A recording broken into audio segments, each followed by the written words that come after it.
સરદાર વલ્લભભાઈ પટેલની 150મી જન્મજયંતિ નિમિત્તે સુરેન્દ્રનગર જિલ્લાની સૌથી લાંબી 11 કિલોમીટર પદયાત્રા નીકળી હતી।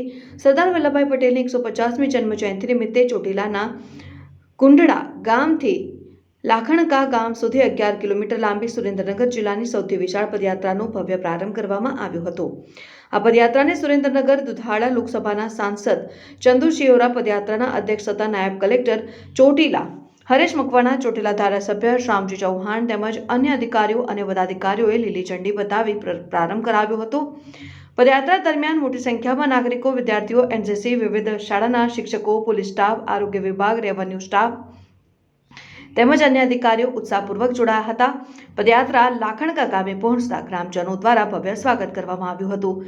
ત્યાં યોજાયેલા કાર્યક્રમમાં ચોટીલા નાયબ કલેક્ટર મકવાણાએ લોખંડી પુરુષ સરદાર પટેલના જીવન ચરિત્ર, તેમને રાષ્ટ્ર નિર્માણમાં આપેલા અમૂલ્ય યોગદાન અને તેમની અડગ વિચાર શ્રેણી અંગે પ્રેરણાદાયી રજૂઆત કરી। આ પ્રસંગે લોકોને મહત્વપૂર્ણ સંકલ્પ લેવડાવ્યો કે અમે સૌ અમારા બાળકોને ભણાવીશું, કોઈ પણ પરિસ્થિતિમાં તેમને શિક્ષણથી વંચિત નહીં રાખીએ।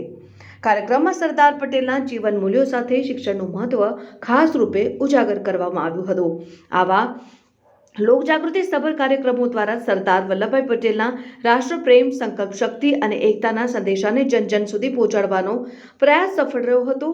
રિપોર્ટર મુકેશ ખક્કર, તન્ના સમાચાર।